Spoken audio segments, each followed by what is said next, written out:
민족의 대명절이라고 하는 설날입니다. 우리는 이 새해 인사를 두 번 하지요. 구정과 신정. 그래서 한 번 더 인사드립니다. 새해 복 많이 누리시기 바랍니다. 감사합니다. 설이 되면 우리 많은 사람들이 서로 연락도 하고 안부도 묻고 그리고 함께 모이지요. 특히 일가 친척들이 오랜만에 한자리에 모이게 됩니다. 요즘엔 또 외국에 나가신 분들도 영상 통화로 또 손쉽게 서로 만나게 되는 것을 봅니다. 우리의 참 좋은 전통인데 모여서 서로 오랜만에 웃고 대화하고 서로의 소식을 전하는 것이 우리의 설 문화입니다. 그래서 설이 참 기다려지지요. 그런데 명절이 꺼려지는 사람들이 있습니다.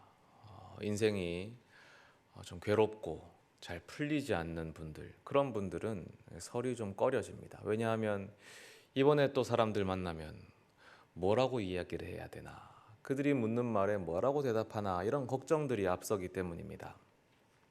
그래서 명절만 되면, 설만 되면 항상 뜨는 기사가 있습니다. 이번 설이 즐겁지 않은 이유는 뭐 이런 내용의 기사입니다. 그래서 설문조사를 해보면 1위가 연봉, 직장 관련 질문 때문이랍니다. 돈은 잘 벌고 있냐? 승진은 했느냐? 취업은 했느냐? 이런 질문이죠. 그리고 2위가 연애나 결혼 관련 질문이랍니다. 만나는 사람은 있느냐? 결혼은 했느냐? 언제 하느냐? 이런 질문이죠. 그 외에도 반려동물을 돌봐줘야 하는 문제라든지 아니면 연휴인데도 일을 해야 하시는 분들, 그런 문제, 그리고 또 이제 설 명절에 먹어야 되는 고칼로리 음식들 때문에 다이어트 걱정, 이런 것들 때문에 이 설 명절이 꺼려진다라는 기사들이 항상 뜨지요. 근데 사실 정리해 보면은 결국 살기 힘든 팍팍한 현실 때문에 이 즐거워야 할 설 명절이 사실은 좀 어렵고 마음에 부담이 된다라고 우리가 볼 수 있습니다. 제가 목사이다 보니까 여러 성도님들이 때때로 자신의 어려움을 가지고 저에게 오실 때가 있습니다. 와서 기도를 부탁하시거든요. 이야기를 나눠보면 참 다들 힘들고 어려운 일이 많으시다는 것을 알게 됩니다. 겉보기에는 아무렇지도 않고 정말 밝고 힘차고 긍정적이신데 그 속에 누구에게도 말하지 못할 그런 어려운 일들이 다들 계시다는 것을 보면 참 가슴이 아프고 놀랄 때가 있습니다. 저는 중학생 시절에 이집트 왕자라는 애니메이션을 보고 너무나 큰 감명을 받은 적이 있어요. 이집트 왕자는 모세를 말하죠. 모세가 이집트 왕자로 자라다가 어느 날 자신의 소명을 깨닫고 하나님의 부르심을 받아서 출애굽을 합니다. 그때 10가지 기적을 일으키고 그 절정으로 홍해 바다를 가르치요. 그 애니메이션이 그 홍해 바다가 갈라지는 장면을 굉장히 장엄하고 극적으로 묘사합니다. 제가 어린 나이에 그 만화를 보면서 너무나 큰 은혜를 받았습니다. 야, 우리 하나님이 이런 분이시구나. 이렇게 능력이 크신 분이시구나. 이런 하나님과 함께라면 내가 앞으로 세상을 살아갈 때 무슨 일을 만나도 정말 두렵지가 않겠다. 뭐든 다 이겨내겠다. 이런 감동을 받았던 적이 있습니다. 그런데 막상 세상을 살아보니 현실이 참 녹록지가 않았습니다. 그 현실 속에서 그런 강력한 능력의 하나님을 만나기가 왜 이렇게 어려운 걸까요? 이 성경이 무색하게도 출애굽의 하나님은 현실 속에서 찾아보기가 참 어려웠습니다. 그 능력의 하나님은 도대체 어디에 계실까요? 그 하나님이 조금만 더 우리 삶 속에 나타나신다면 우리 인생이 이토록 어렵지는 않을 거라는 생각이 듭니다. 그 홍해를 가르신 하나님이 내 인생에 조금만 더 개입하시더라도 내 인생의 절망이 지금과 같지는 않을 거라는 생각이 들지요. 그래서 때때로, 그리고 우리는 종종 하나님께 이런 근원적인 질문을 던지게 됩니다. 혹은 속으로라도 삼키고 있죠. 하나님 도대체 어디에 계십니까? 하나님, 내가 고통당할 때 하나님 도대체 어디에 계십니까? 내가 절망 속에 괴로워할 때 하나님 왜 나를 내버려 두십니까? 하나님 정말 능력 있으신 거 맞으십니까? 홍해를 가르신 하나님이 왜 내 삶 속에는 보이지 않으십니까? 오늘 우리가 예레미야 본문을 읽었는데요. 예레미야 역시 수많은 절망 속에서 살아갔던 사람입니다. 우리가 예레미야를 눈물의 선지자라고 부르지 않습니까? 예레미야가 참 많이 울었습니다. 그래서 예레미야 애가라는 책도 있죠. 눈물의 노래, 애가, 눈물의 노래라는 책입니다. 슬픔의 노래. 얼마나 슬펐으면 그런 책을 썼겠습니까? 뭐가 그렇게 슬펐을까? 일단 예레미야가 전하는 메시지가 슬펐습니다. 그는 사랑하는 자기 조국 유다가 멸망할 것이라는 메시지를 전했습니다. 그 자체가 고통스러웠죠. 그런데 그것보다 더 힘들었던 것은 모든 사람으로부터 미움을 받아야 했다는 것입니다. 일단 당연하지요. 그런 안 좋은 말을 전하는 선지자를 누가 사랑해 주겠습니까? 그런데 모르는 사람들이 자기를 미워하는 것은 그렇다고 칠 수 있죠. 그러나 잘 아는 사람들, 동네 사람, 그리고 고향 사람, 친구 사람들까지 모두 자기를 미워하는 것이 너무나 힘들었죠. 그들은 말하기를 한 번만 더 그런 예언을 하면 가만두지 않겠다. 그리고 정말 예레미야를 죽이려고 했습니다. 심지어 가족과 친지들마저도 예레미야를 배신하고 비방했습니다. 그런데 정말 너무한 것은 하나님마저도 이런 예레미야에게 가혹하셨다는 사실입니다. 예레미야가 지금 선지자 이 사역을 하다가 이런 절망 속에 빠졌는데 그런 거라면 최소한 하나님만큼은 예레미야에게 따뜻하게 대해 주셔야 할 거 아닙니까? 그런데 하나님마저 매정하게 대하십니다. 하나님께서는 예레미야에게 혼인도 금지하시고 자녀도 금지하셨는데 그 이유가 이스라엘 민족이 이제 소망도 없고 미래도 없고 이 절망 속에 살아가야 한다는 것을 전하기 위해서 예레미야 네가 상징적으로 너 스스로 절망 속에 살아가라. 너 스스로 미래도 없고 소망도 없이 살아라 라고 명령하신 것이었습니다. 그래서 예레미야는 혼인도 할 수 없고 자녀도 낳을 수 없고 그 삶 자체가 절망 속에서 살아가야만 했습니다. 하나님께서 예레미야를 그 자체로 고통 속으로 절망 속으로 밀어 넣으셨던 것이지요. 그는 그렇게 평생을 살았습니다. 사람들에게 놀림과 조롱을 받았고 관리들에게 붙들려 매를 맞았고 동굴 속에 갇혀 감금되었고 그리고 결국 조국 유다가 멸망하는 것을 보아야 했습니다. 그렇게 철저히 외톨이로 살아가며 눈물을 흘렸던 선지자가 예레미야입니다. 그래서 오늘 본문도 사실 10절부터 읽으면 예레미야의 그 슬픔과 처절함이 더 드러납니다. 예레미야의 탄식으로 시작하는데 제가 그 의미를 더 잘 이해할 수 있도록 이 세번역 성경으로 읽어드리겠습니다. 성경 본문은 화면을 보시면 나옵니다. 아, 어머니 원통합니다. 왜 나를 낳으셨습니까? 온 세상이 다 나에게 시비를 걸어오고 싸움을 걸어옵니다. 나는 아무에게도 빚을 진 일도 없고 빚을 준 일도 없는데 모든 사람이 다 나를 저주합니다. 그리고 15절에서 예레미야가 주님께 탄식하며 아뢰입니다. 고통을 호소합니다. 역시 세번역 성경으로 제가 읽어드리겠습니다. 주님께서는 저를 아시니 저를 잊지 말고 돌보아 주십시오. 저를 핍박하는 사람들에게 원수를 갚아 주십시오. 주님께서 진노를 오래 참으시다가 그만 저를 잡혀 죽게 하시는 일은 없게 하여 주십시오. 제가 주님 때문에 이렇게 수모를 당하는 줄을 주님께서 알아주십시오. 그리고 이 기도는 18절에서 절정에 이릅니다.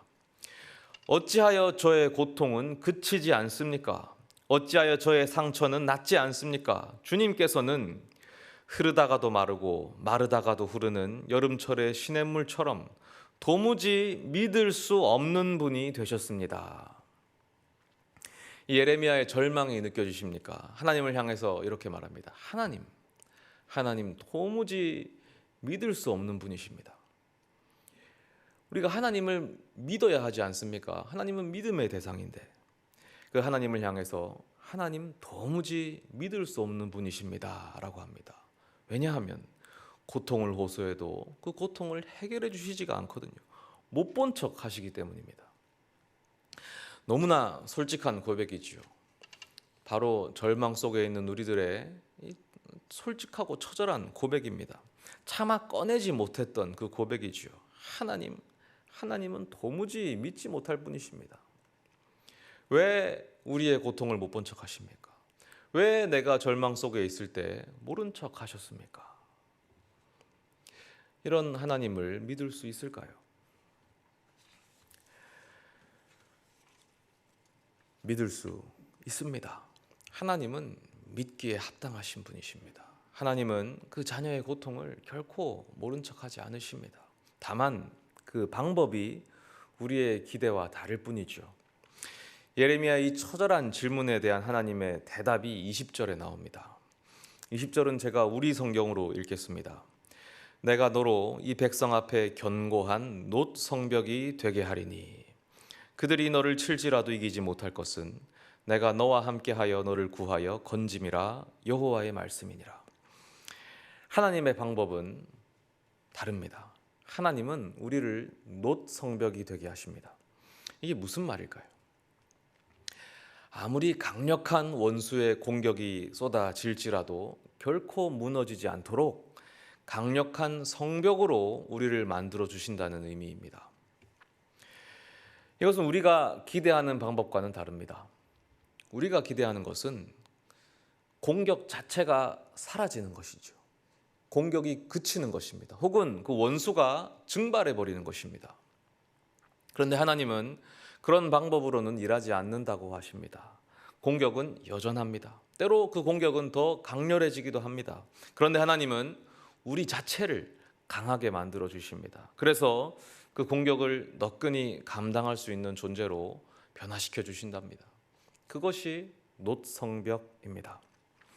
쉽게 말하면 얼굴에 철판을 깔아주신다는 거예요. 당당하게 만들어 주신다는 겁니다. 모든 공격을 무력화시킬 만한 그런 보호막을 쳐주신다는 거지요. 공격은 계속될지라도 혹은 더 강해질지라도 너는 쓰러지지 않을 것이다. 왜냐하면 내가 너를 놋 성벽으로 만들어 줄 것이기 때문이다. 하나님은 예레미야에게 그렇게 일하셨습니다. 그래서 예레미야는 절망 속에 살면서도 능히 그 고통을 이겨냈지요. 예레미야의 예언이 40년이 걸려서 성취되거든요. 그 긴 세월 하나님이 없으셨다면 예레미야는 견디지 못했을 것입니다.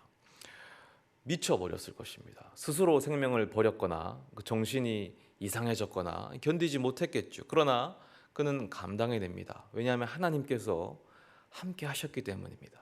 하나님이 그를 견고한 놋 성벽으로 만들어내셨죠. 그것이 하나님의 방법이었습니다. 하나님은 우리에게도 동일하게 일하십니다. 하나님의 방법대로 일하시죠.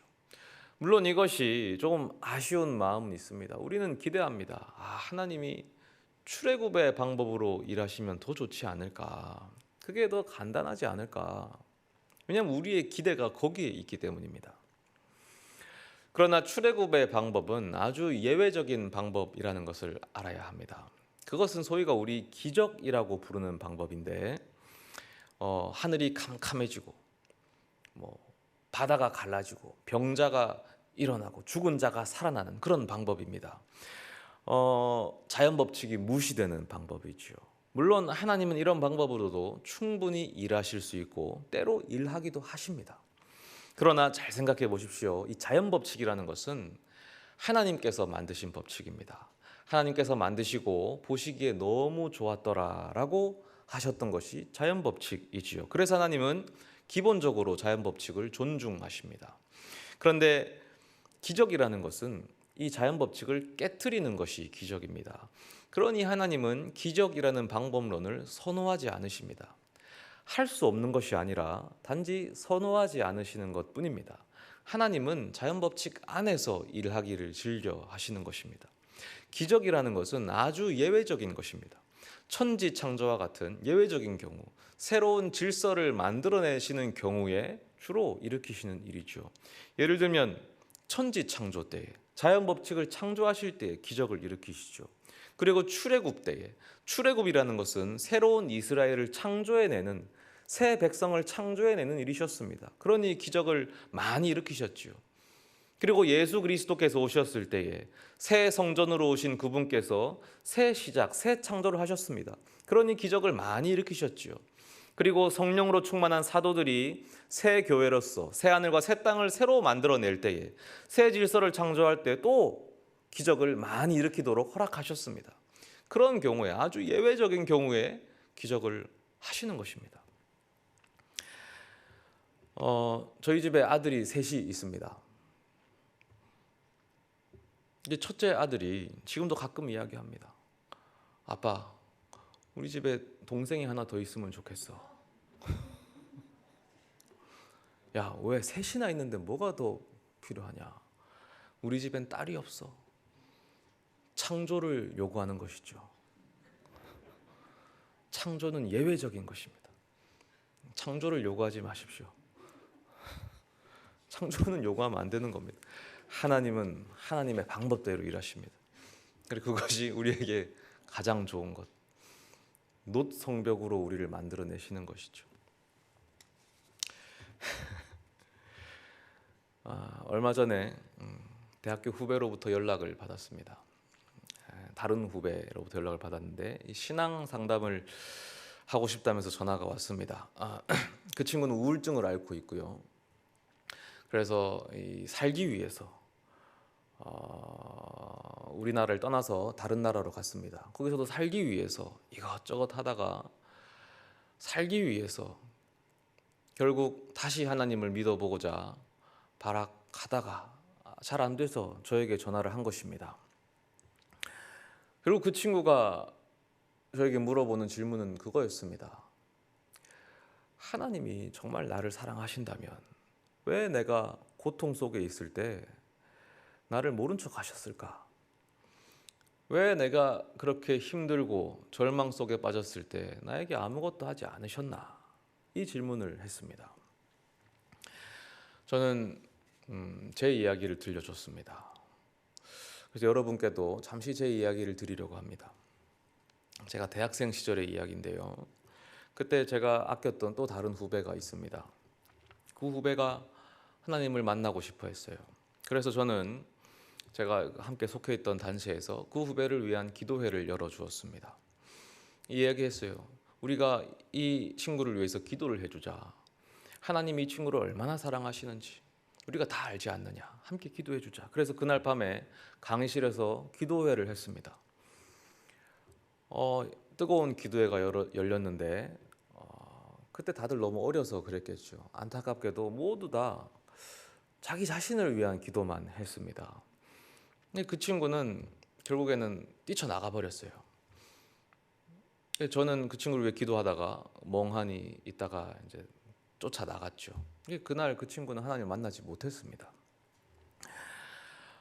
함께 뛰쳐나갔는데 밤이었고 뒤에 있는 강의실에서는 아주 뜨거운 기도 소리와 찬양 소리와 눈물 소리가 막 들려왔어요. 은혜가 충만하더라고요. 그런데 이쪽은 차가운 밤하늘에 별이 빛나고 있었고 이 친구가 이제 담배를 피고 있었거든요. 담배 연기가 자욱한 밤하늘이 있었습니다. 그 밤하늘을 제가 잊을 수가 없습니다. 왜냐하면은 마치 하나님께서는 저 등 뒤에 강의실에는 충만하신 것 같은데 이 밤하늘 아래에는 전혀 계시지 않은 것 같았거든요. 너무 원망감이 들고 절망감이 들었습니다. 하나님은 왜 이 고통 소리에 반응하지 않으실까? 동시에 제가 이 후배에게 해줄 말이 아무것도 없었습니다. 저는 왜냐하면 기본적으로 저 강의실에 속한 사람이었기 때문입니다. 제가 할 수 있었던 것은 그 후배와 같은 자리에 서는 방법밖에 없겠다 하는 생각이 들었습니다. 그래서 제가 오랜 침묵을 깨고 입을 열었습니다. 담배 하나 줘봐라. 그리고 그날부터 제가 담배를 폈습니다. 그리고 그 강의실 기도회로 상징되는 기독교와 대적하기 시작했습니다. 사실 대적한 게 아니라 제가 담배를 피니까 그 기독교가 저를 대적하더라고요. 저를 공격하고 비방하고 아주 정죄를 하기 시작했습니다. 그리고 저는 참 힘든 시간을 보냈습니다. 시간이 많이 흘렀고 한 10년 정도가 지났어요. 저는 신대원에 들어갔죠. 하나님의 은혜로 물론 담배도 끊었고 신앙도 다시 찾았습니다. 이 신대원 면접할 때 교수님의 마지막 질문이 그거였어요. 면접관 교수님의 마지막 질문이 확실히 돌아온 거 맞지요? 라고 물어봤습니다. 확실히 돌아왔기 때문에 신대원에 왔겠죠. 그런데 신대원 첫 학기 사경회, 부흥회 때 밤에 기도회를 하는데 불이 꺼지고 그 뜨거운 신학생들의 기도가 시작되자 갑자기 그날 밤이 트라우마처럼 떠올랐습니다. 다 끝난 줄 알았던 그날 밤의 원망이 다시 올라오더라고요. 그래서 저는 그 자리를 갑자기 뛰쳐나가고 싶더라고요. 간신히 제 마음을 붙잡은 저는 가만히 하나님께 다시 물어봤습니다. 하나님, 도대체 하나님 그날 밤에 어디에 계셨습니까? 그날 밤에 왜 응답하지 않으셨습니까? 그날 밤에 강의실에 계셨습니까? 그 밤하늘 아래에 계셨습니까? 왜 고통스러운 우리들을 내버려 두셨습니까?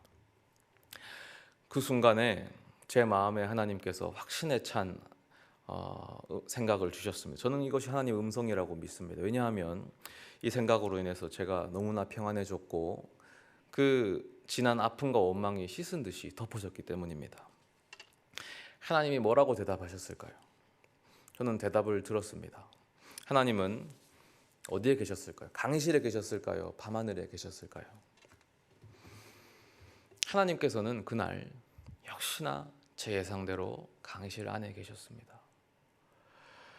역시 거기 계셨더라고요. 뜨거운 기도 속에. 그런데 하나님은 거기에 계셨을 뿐 아니라 그 차가운 밤하늘 아래에도 계셨습니다. 그 담배 연기 자욱했던 그 밤하늘 아래, 고통 속에 있는 우리 두 사람 아래에도 함께 계셨던 거예요. 그 밤하늘 아래에 계셨을 뿐 아니라 그 밤 이후 10여 년 동안 저를 단 한순간도 떠나셨던 적이 없으셨습니다. 지금까지 나를 쫓아오시고 함께 하셔서 바로 그 자리에 여전히 함께 계시다는 것을 알게 됐습니다. 저는 혼자가 아니었어요. 저는 혼자인 줄 알았거든요. 그 긴 시간 동안 혼자서 그 모든 고통을 견디고 그 모든 절망 속에서 맨몸으로 싸우고 있다고 생각해 왔어요. 그런데 그게 아니었습니다. 하나님께서 나와 함께 하고 계셨어요. 그리고 저를 놋성벽으로 만들어서 그 모든 공격을 버티도록 만들어 주셨던 거죠. 그리고 결국 저를 정금같이 단련하여 거기에 있게 하셨던 거예요.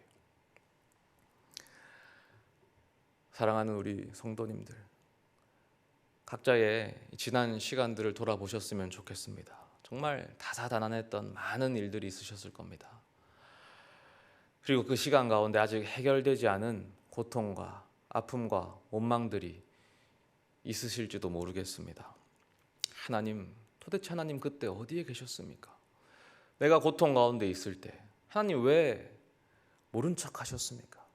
내가 절망 가운데 있을 때 왜 나를 꺼내주지 않으셨습니까? 우리 하나님께서 오늘 말씀을 통하여 우리 모두에게 동일한 대답을 주십니다.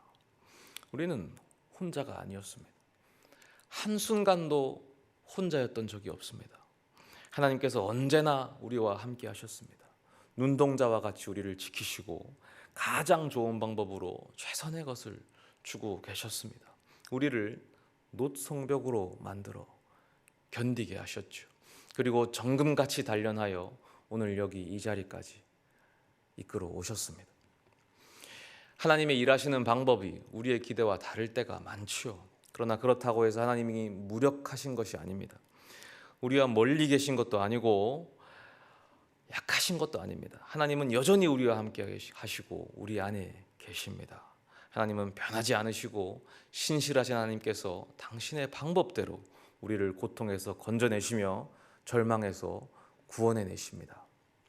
이 하나님의 넘치는 복, 감당하지 못할 은혜를 모두 충만히 누리시는 설 명절 되시기를 바라겠습니다. 기도하겠습니다.